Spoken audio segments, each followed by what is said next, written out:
Muito boa noite, bem-vindos ao Momento Antagonista com Cláudio Dantas, hoje dia 24 de outubro, quinta-feira. Hoje tivemos mais uma sessão, uma longa sessão aí do STF, nesse julgamento da segunda instância, né, da prisão, execução provisória da pena, né, ou a prisão, mais conhecida como prisão após condenação em segunda instância. A gente estava na expectativa da Rosa Weber, né, como eu comentei ontem no vídeo aqui, e ela não desapontou o outro lado, né, daqueles que estão presos, né, os criminosos de colarinho branco.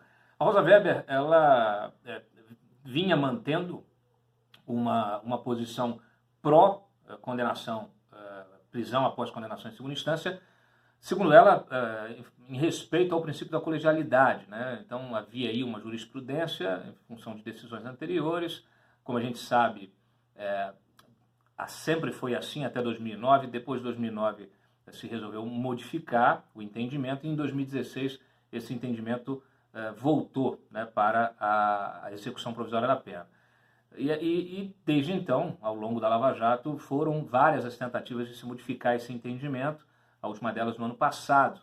Então, vários dos questionamentos que foram feitos neste julgamento estão sendo feitos, foram feitos hoje também, inclusive o Luiz Fux tocou muito nesse ponto, por que mudar esse entendimento agora? Bom, a alegação de quem resolveu mudar é de que agora se discute o mérito, porque você tem, na verdade, não é uma decisão em HC, agora é uma decisão nem em recurso, agora é uma decisão em ação direta de constitucionalidade. Então, como decisão de mérito, né, simplificando bastante aqui para não encher o saco de vocês com juridiquês, simplificando bastante, a Rosa se sentiu livre então para ela expor o que ela entende como a sua convicção pessoal. Então, nesse julgamento de mérito, ela resolveu votar pelo trânsito em julgado, né? Ou seja, contra a execução provisória da pena após condenação em segunda instância. Então, segundo ela, a prisão só pode acontecer após o último recurso dentro do judiciário, que isso se dá no STF, né, na quarta instância que, na verdade, ela acolhe, né, ela subentende-se, quando você chega, né, até chegar no STF, mesmo dentro do STF, você tem vários graus de recurso, você tem vários recursos. A gente sabe, são recursos infindáveis. Ontem citei aqui um exemplo que o Barroso deu no voto dele, de um caso que o cara conseguiu fazer, sei lá, mais de 20, 30 recursos. Então, o que a gente entende? Né? A gente entende, isso é senso generalizado, né, de que só consegue esse tipo de justiça aquele réu que tem dinheiro, né, que pode comprar, pode pagar grandes advogados aí que atuam nesses tribunais superiores e entrar com recurso após recurso, como acontece inclusive com o Lula, né? O Lula que ele consegue mobilizar, não só recorrer inúmeras vezes, ele consegue mobilizar todo o judiciário para ele. Ele monopoliza, o Lula consegue monopolizar o judiciário, ele tem o judiciário todo para ele. Ele faz isso de várias formas. E a principal delas é o uso político, né? Ele sabe muito bem como fazer isso. Não tem nada a ver com o fato de ele ter indicado vários ministros, da Dilma também ter indicado vários outros, mas o fato é que ele consegue que o STF pare e trate o caso dele com todo carinho e atenção. Essas ADCs não se referem a ele, mas obviamente que terão impacto. Muita gente está querendo saber agora o que vai acontecer. O que eu posso dizer para vocês? Nós temos agora 4 votos, que são 4 votos favoráveis, né, à prisão em segunda instância, e 3 votos contrários. O Toffoli suspendeu o julgamento, não vai ter sessão semana que vem, então provavelmente esse julgamento só vai ser retomado a partir do dia 6 ou 7. Ainda não está certo. O fato é que você tem um placar que vai ser modificado, né? Hoje votaram não só a Rosa, como o Luiz Fux e o Lewandowski. O Luiz Fux aumentou esse placar para 4, mas a Rosa e o Lewandowski quase empataram aqui, chegando a 3. Depois você tem ainda Gilmar, tem Carmen Lúcia, tem o Celso de Mello. Então, a tendência, e o próprio Dias Toffoli, a tendência é a gente ter, viu, gente? Termos aí um placar empatado, e aí o voto de Minerva do Dias Toffoli. E o que se diz é que o Dias Toffoli pode tentar oferecer uma solução que ele já vinha comentando em momentos anteriores, que é você considerar o trânsito julgado no STJ, o que também é uma solução meio bizarra, porque não tem previsão legal. Então ele traria isso para o STJ, só que essa solução ela também não vai ter efeito prático para o Lula, porque o Lula já foi condenado no STJ.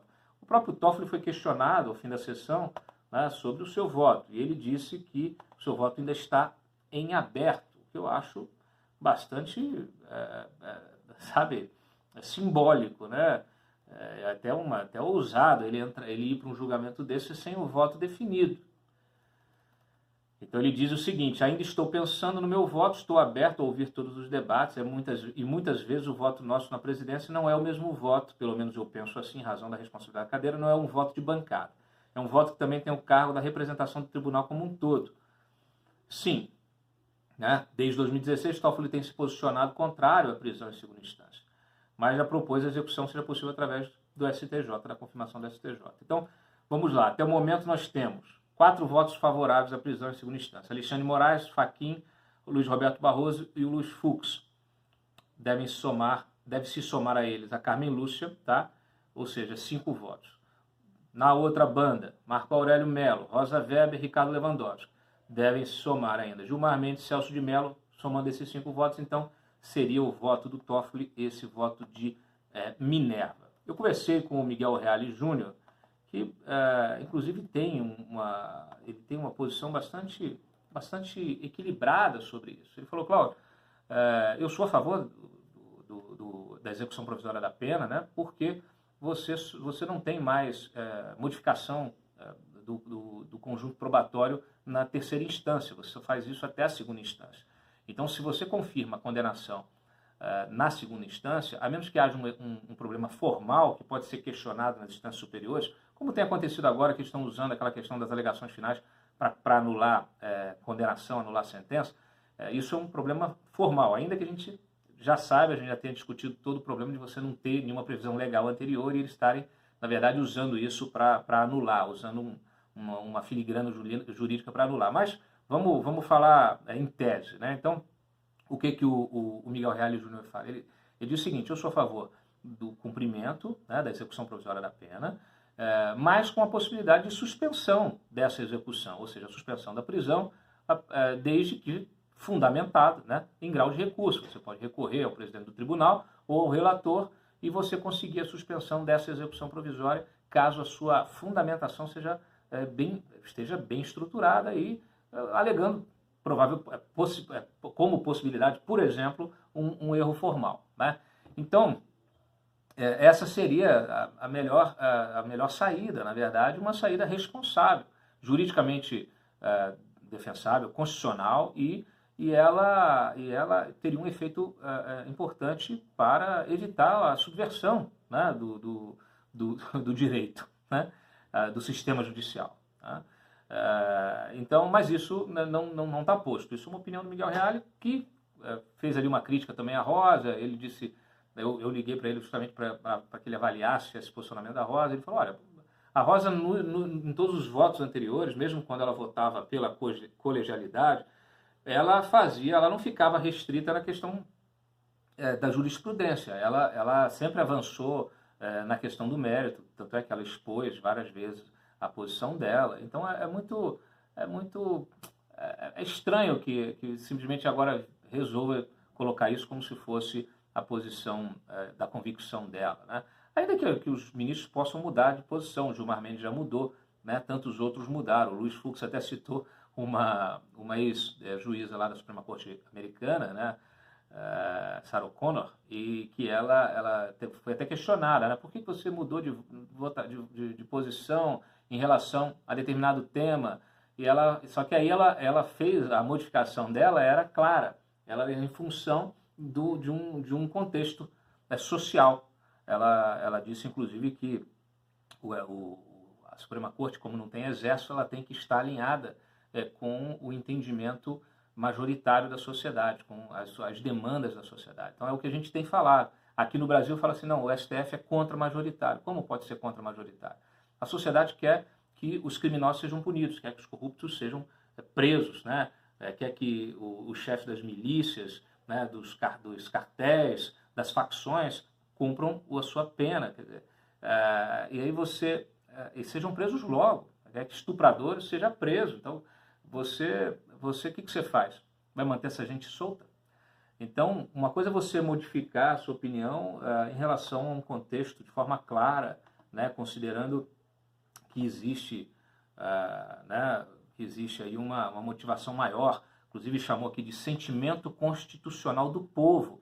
Quer dizer, é muito interessante, né? A gente está falando aqui de outra coisa. O Luiz Fux trouxe essa questão, inclusive até rebateu, né, os demais ministros que nas últimas sessões alegaram muito a pressão das redes sociais, falaram em submundo da internet, em projeto de poder totalitário, em risco e tudo que a gente sabe que está aí em torno desse inquérito inconstitucional do Supremo, né? E das críticas da mídia, etc. O Luiz Fux fez uma colocação muito importante.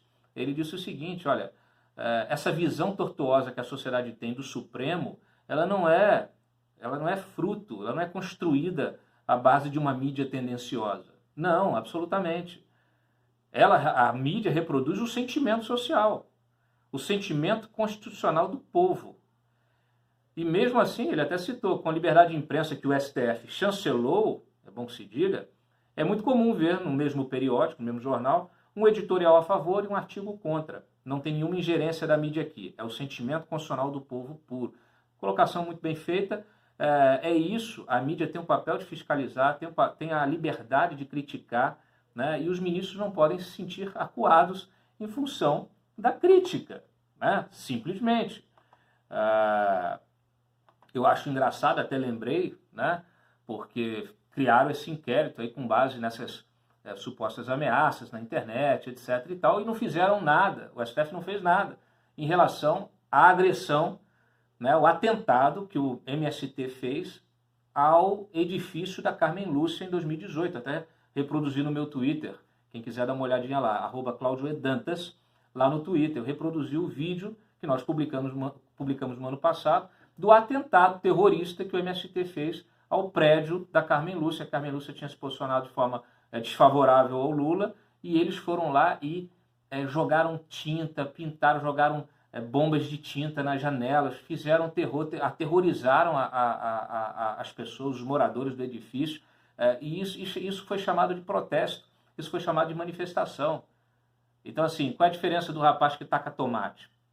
Quer dizer, fazer isso, a esquerda faz, ninguém fez nada. A PF abriu o inquérito, até pedi informação desse inquérito hoje, mas foi a abertura de um inquérito dentro do procedimento normal. Na primeira instância ali foi aberta uma investigação, inquérito preliminar, não sei nem o que deu isso aí ainda. Assim que eu tiver informação eu trago para vocês. Mas não teve, o STF não se mobilizou. Então de que a gente está falando? Que agressão? Que é mais agressão do que isso? Já é um atentado terrorista. É um atentado terrorista. E aí o Lewandowski rebateu o Luiz Fux, né, disse que o seguinte, que ele mantém o posicionamento dele contrário à prisão em segunda instância, sem se curvar a grupos de pressão, sem fazer concessões à opinião pública ou publicada. Tá certo. Cada um tem que manter a sua convicção. Agora, não pode usar um poder para tentar surrupiar, né, submeter os críticos ou surrupiar a liberdade de imprensa, liberdade de expressão. Aqui eu faço toda uma minha ponderação. Eu sou contra a violência, o uso de violência, agressão. Eu estou fazendo uma crítica, inclusive, a esse uso de violência. Agora, o que não pode ter é indignação seletiva, né? E o que não se pode fazer é censurar as pessoas porque elas têm um posicionamento diferente, né? Então eu vi vários ministros falando: a gente não pode ser censurado porque tem um posicionamento diferente. Tá certo, da mesma forma o cidadão também não tem, o deputado não tem, o senador não tem, o comerciante não tem, o empresário não tem. Ninguém pode ser censurado porque está criticando, porque está chamando o STF de vergonha, como aquele advogado fez, inclusive foi inocentado na primeira instância, né? Isso, as pessoas, elas se manifestam a sua indignação. Ou os nossos senhores ministros acham, né, que a população, que a maioria da população está feliz. Se fizer uma pesquisa sobre essa decisão, mostrando que essa gente vai ser solta, eu quero saber se a maioria está de acordo. Eu tenho certeza que não está, né? Então, esse sentimento constitucional do povo que, infelizmente, ele está sendo ignorado pela maioria do STF. Aliás, não é só pelo STF, né? A gente sabe que isso está sendo ignorado pelos poderes de uma forma geral e não é de hoje.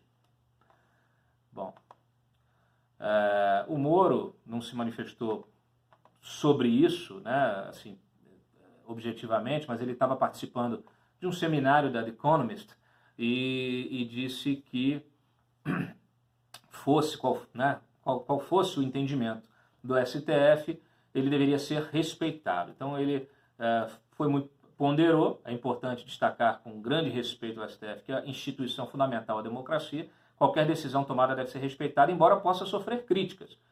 Né? Quando você condiciona a execução da pena ao final do processo, é problemático por termos no Brasil um processo judicial extremamente lento, com possibilidade de muitos recursos. Então aí essa é a discussão que se trava. Né? Então, assim, o Moro está certo, compactua aqui com a posição dele, não há o que se fazer, né? Há de se respeitar, de se cumprir a decisão do STF, mas é preciso que todos tenhamos a liberdade de criticá-lo. Né? E tem os que concordam também, né? Tem vários jornalistas e tal, inclusive, que concordam com a decisão do STF, tudo bem, né? E nós discordamos, e é assim que deve ser a democracia, tá certo? Então, bom, sintetizando essa questão da terceira via do Dias Toffoli, não está muito claro se realmente ele vai oferecer isso. De qualquer forma, o voto de Minerva é dele, em função justamente desse posicionamento da Rosa, que vai empatar esse placar.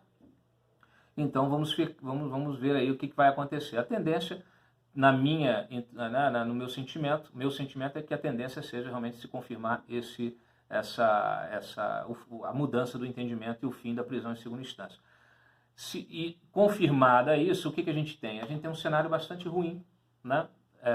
Porque ele se soma a uma série de outras medidas que foram tomadas, não só pelo Judiciário, mas pelo Legislativo também, e outras que contaram com a anuência do Executivo, né, ao longo dos últimos meses, né, e que dão um cenário de desolador, um cenário realmente de enterro da Lava Jato. Para mim, hoje, é o primeiro dia do fim, o primeiro dia ou mais um dia, mas enfim, a gente tem aí realmente o fim da Lava Jato, o fim da Lava Jato. Quando eu digo o fim da Lava Jato, não estou dizendo o fim da operação Lava Jato, eu estou falando do fim de um conceito, o fim de uma vamos dizer assim, de uma onda, a gente é como se fosse a nossa primavera árabe, né? A gente viveu uma primavera judicial, uma primavera contra a corrupção, em que alguns grupos, né, de servidores, de gente aí da PF, do Judiciário, do Ministério Público e da imprensa também, de vários setores da sociedade, essas pessoas se uniram em torno, né, da mesma bandeira, que é combater a corrupção. Então, essa nossa primavera está acabando. Acabou, acho que hoje ela está decretada, é o fim da primavera. E vai vir o inverno. O que virá agora é o inverno, né?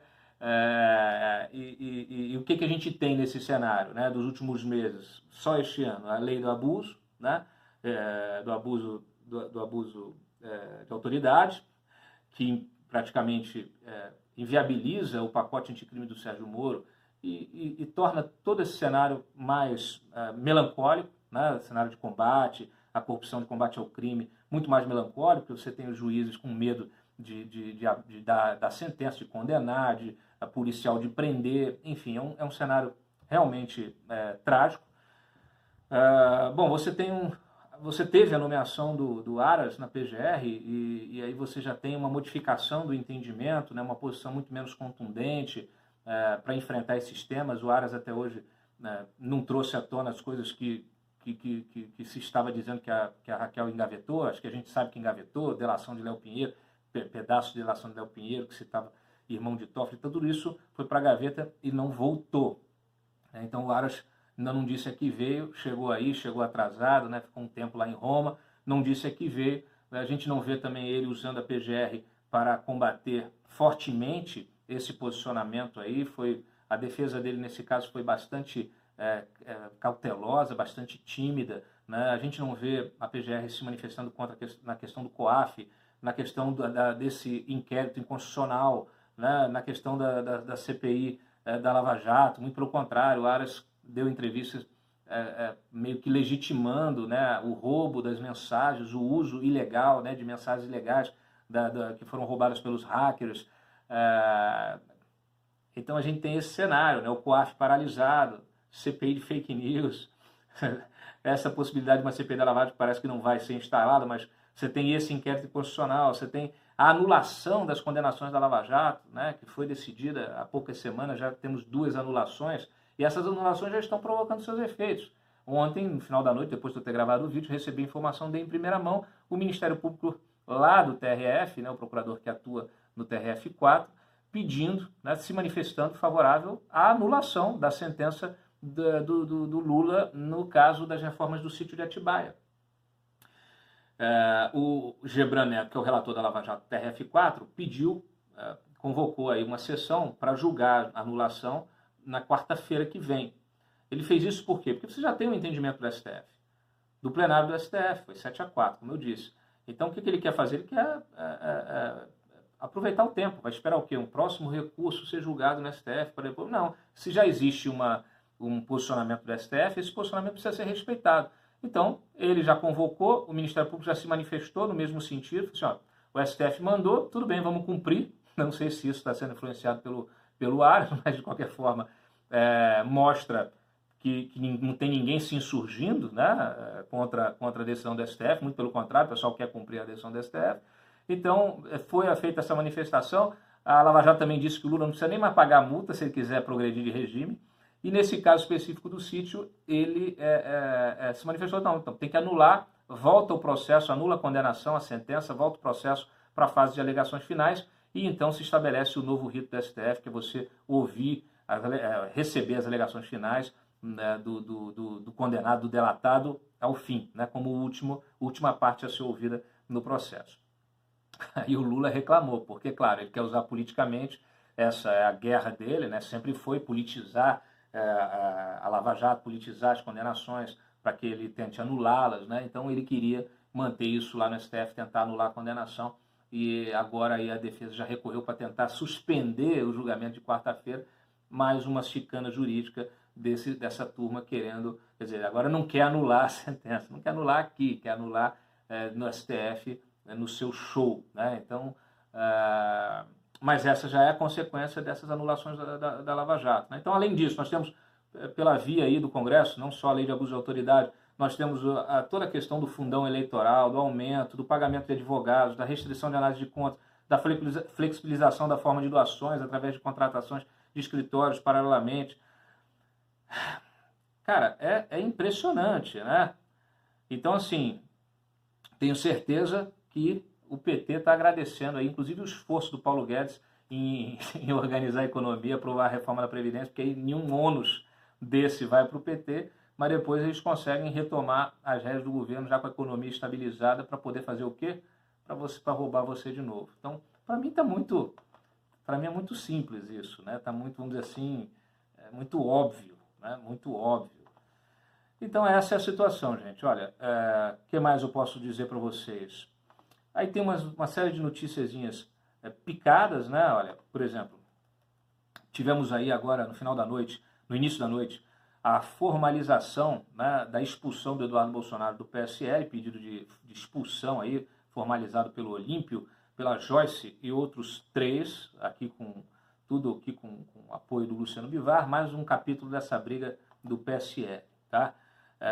Nós tivemos à tarde a Dilma depois, naquele caso de Angola, que está aqui na Justiça Federal em Brasília, que o Lula é investigado por tráfico de influência e corrupção passiva, por receber 65 milhões em propina, ele, Paulo Bernardo, Palocci, para aumentar a linha de crédito da Odebrecht em Angola. Então, obviamente que ela depois, como testemunha do Lula, livrou dele da reta, óbvio, elogiou a operação, né, disse que as garantias foram um sonho, as contragarantias de Angola foram um sonho. Na verdade, eu mostrei aqui de umas semanas atrás o que eles fizeram, né? Fizeram um negócio absurdo para poder liberar essa grana.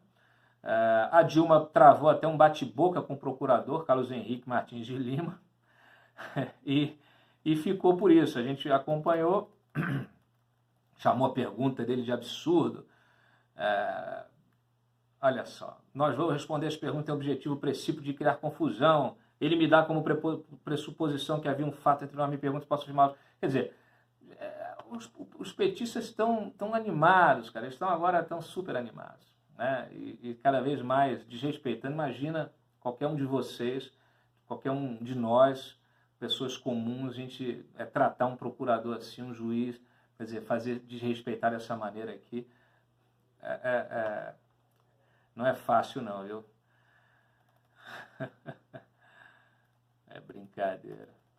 E outra coisa, nesse debate todo aí, vinham com aquela argumentação, encarceramento, aumento do encarceramento e tal. Ontem o Barroso botou no voto dele, hoje a Cruzoé resgatou, a gente publicou a íntegra do voto, e tem uma tabelinha muito bacana mostrando que depois de aprovada a segunda instância, a prisão, a execução provisória da pena, a prisão após a segunda instância, os dados de encarceramento, o índice de encarceramento caiu. Desacelerou, quer dizer, fantástico, né? Por quê? Porque esse encarceramento, essa execução provisória da pena, ela desestimula também a prática de crime, porque o sujeito vai pensar duas vezes, ele sabe que não vai poder ficar recorrendo. Mas enfim.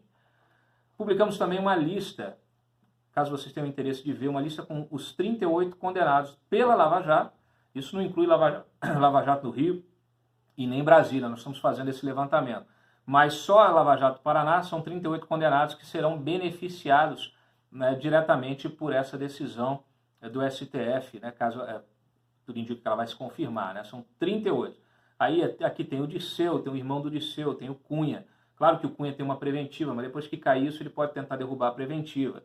Né? Você tem o Delúbio, você tem Anivaldo Quadrado, Natalino Bertin, uma série de operadores, ex-gerentes da Petrobras, ex-diretores, Jorge Zelada, Salim Chaim, empreiteiro. É uma lista longa, né? Zé Carlos Bunlai, João Vacari, né? O Gin Argelo. Então, tá lá a lista para vocês, são os 38. Coloquei no meu Twitter também, @CláudioEdantas, caso vocês queiram seguir. Vamos mudar de assunto? Bolsonaro está na China, surpreendeu todo mundo porque disse que vai derrubar unilateralmente os vistos, né? A exigência de vistos para a entrada de cidadãos chineses e indianos no Brasil. A medida unilateral. Olha, para quem na campanha, ou para quem até no início do governo, chegou inclusive a criticar a viagem de integrantes do PSL à China, né? Para quem desancou, disse que a China estava querendo invadir o Brasil, comprar terra, roubar as terras do Brasil e tal, e hoje, inclusive disse, eu estou aqui numa economia de mercado, esse é um novo Bolsonaro. Não sei se é ruim, se é bom. Tem gente que, não, pelo menos está mais pragmático, está se afastando do olavismo. Eu não sei se ele está indo na direção do voluntarismo dilmista também. Tem que ter muito cuidado. Porque o que eu falei, já falei aqui, falei da mesma forma em relação aos Estados Unidos. Não adianta você fazer alinhamento, abrir as pernas, você tem que estar sempre negociando. Né? Então, qualquer tipo de medida unilateral, você corre o risco de tomá-la e não ter nenhum benefício. Né? Você precisa sempre negociar essas medidas. Uma medida dessa é importantíssima para os chineses, importantíssima para os indianos. Não acho ruim em tese, mas o que a gente ganha com isso diretamente? Porque vai abrir também? Por que não abre também para os brasileiros, para que os investidores brasileiros vão para a China, né? Turistas, né? Então, eu acho que tudo isso tem que ser negociado. Então, medida unilateral em geopolítica, aí, nas relações internacionais, não é legal, não serve para nada. A gente viu isso acontecer diversas vezes no governo do Lula, no governo da Dilma, com os seus amigos, né? Os ditadores africanos, com os seus amigos aqui da América Latina. Por quê? Porque eles tinham um projeto de poder, né? Corrupto, inclusive, um projeto de poder, e aí fazia sentido, né? Na lógica deles fazia sentido. Agora, eu não vejo nenhum projeto em torno dessas decisões, então tem que ter cuidado. Bolsonaro foi incomodado hoje, obviamente, em função de um áudio que o Globo publicou do Queiroz tratando com algum interlocutor sobre cargos no Congresso Nacional, quer dizer, um negócio meio absurdo, né? O cara que já passou pelo que passou, deveria ter sumido, desapareceu, o pessoal pergunta, cadê o Queiroz? E de repente surge um áudio dele orientando o interlocutor como que ele deveria ir, o que ele deveria fazer para pegar, para conseguir um cargo, aí que esse cargo poderia render ali 20 mil reais, não sei o que isso era bom para ele. Quer dizer, ruim esse negócio, né? No mínimo ruim. Então, incomodou, ele disse, o Queiroz cuida da vida dele e eu cuido da minha. Que mais? Só para encerrar aqui. Maio Alcolumbre unidos aqui contra os projetos sobre posse e porte de armas, né? Só para variar. O Lula nessa chincana deve ganhar aí mais um ano nesse processo do sítio, né? E o que mais? Assim, aí a procuradora, me surpreendeu, a procuradora Janice Ascari, lá do Ministério Público de São Paulo, deu uma entrevista para o Estadão dizendo que agora que está começando a Lava Jato em São Paulo. Assim, realmente é fantástico, né? Sabe uma notícia fantástica aqui também, é o seguinte, o Marco Aurélio Mello tinha libertado dado um HC para um cara do PCC, né? O tal do Bi da Baixada. E aí o UOL publicou hoje que a Dilma também indultou ele em 2011. Então é fantástico, né? É fantástico, é fantástico. E para completar, para fechar, nesse ponto aí da justiça, o juiz Rodrigo Bentemúria, do Distrito Federal, suspendeu o processo do Rodrigo Rocha Loures, aquele que foi flagrado correndo com a mala de dinheiro. Então, realmente, a gente está voltando a ser o Brasil de antes da Lava Jato. 20 continho caía bem, disse o Queiroz. É isso.